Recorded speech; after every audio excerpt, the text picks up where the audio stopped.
another thing to remember facts-wise in this, and you got to keep bringing this case back to the facts. When police searched the house, they found Laci Peterson's purse. They found her sunglasses. So I guess the theory is she is out walking the dog with expensive, sparkly jewelry, but didn't take her sunglasses, didn't take her keys, didn't take her purse. That just doesn't make any sense. So there's immediate problems based on the real evidence that was discovered. And the idea that then they go, well, hey, there was somebody that pawned something in Central California during the height of a methamphetamine epidemic where every car is getting broken into and burglaries are happening all the time. Like it's just absurd, Megyn. And the idea also, let's think about this. You've got two guys that are in a burglary gang, which by the way, I've never heard of. And I worked in the gang unit, a burglary gang. Okay. So the burglary gang, somebody identifies them. So if the thing is she jumps over a fence with her pregnant woman cape on and they kidnap her because of a burglary, but oh no, they didn't kidnap her. The gang came in and kidnapped her because they weren't actually there and committed a murder because of an offense that for a residential burglary back then, you might do a bullet, you might do a year county jail, maybe you get no time, you're going to get probation or low term. No, let's murder a pregnant woman so that she can't identify the guys in our gang is laughably absurd. Like it's just that there's no such thing as a burglary gang, by the way. It doesn't exist. There's gangs and they commit horrible crimes. Like a burg gang, that they're going to go and commit a first-degree murder of a pregnant woman to help the guys that she saw is absolutely it is ridiculous. And again, going back to that instruction, reasonable versus unreasonable. The jury is instructed to reject unreasonable interpretations of evidence. And that is hold on to their common sense when they're unreasonable in the courtroom.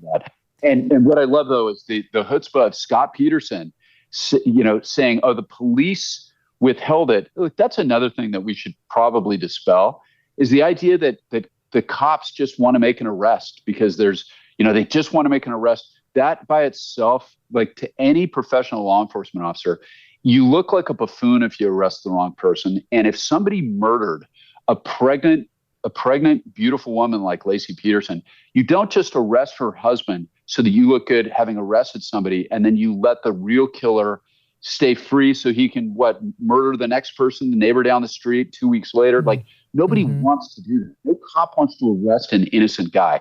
They arrested Scott Peterson because of the overwhelming evidence that they accumulated against him and the way he behaved, the way he repeatedly lied to everybody. It's like that whole notion that it was withheld to frame him from him. It just kind of gets my blood boiling a little bit. I'm sorry. Rich. And the cops in the piece, they deny that they withheld inappropriately withheld any evidence from the defense. I will show you this. Scott Peterson, maybe he's been working on his acting skills. He managed to work up a bit of emotion when he was on the phone in this documentary. I mean, it was interesting because he didn't cry at all. He showed no emotion the entire time she was allegedly, quote, missing. I told you at the vigil, he was talking to his girlfriend. He wasn't looking for Laci. And he didn't even flinch when they found him guilty or sentenced him to death. He explains that in this documentary, saying, the media had been so horrible to me, I didn't want him to have the satisfaction. But then they end the piece with Scott getting all watery-eyed over Laci. Watch this. Is it easy to remember what life was like 20 years ago? Every moment is so real, is so tactile, and still there, and the smells and the light and the sound of when I said goodbye to Laci, and then my family was gone. I drove away, expecting to come back that afternoon and have our wonderful Christmas together after we both had, fun mornings, and they were gone, and it's still very, very present. But there are certainly times that I become a wreck. He's wiping his face. Excuse me. His eyes. try not to be too emotional while I'm out here in the day room of the prison.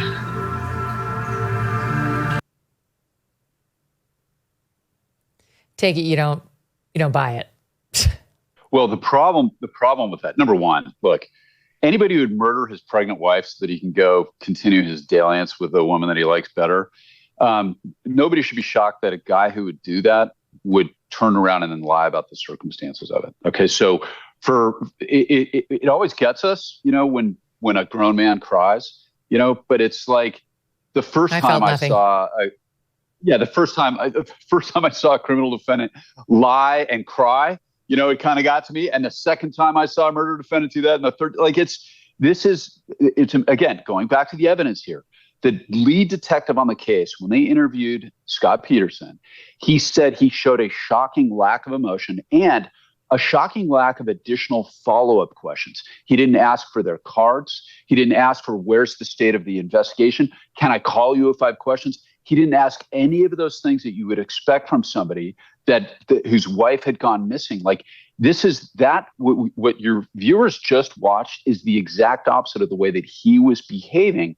And this is something that I've seen before. This was my Sam Lopez performance with my Kathy Torres case. That was a boyfriend who murdered his girlfriend, and she was also missing, found a week later in the trunk of her car. And we convicted him largely based on his interview, where they often will play the wrong role, Megyn. The innocent husband, spouse, boyfriend, whatever, will play the role of hey, how would an innocent person act? And they pretend like a bystander who has nothing to hide and no dog in the fight, who's calm and collected and sort of peacefully answering questions, respectfully going through it, versus a real husband who loved his wife, who's innocent, who would be losing his mind during all of those initial investigations. Like Chris Watts. This is reminding me of Chris Watts too.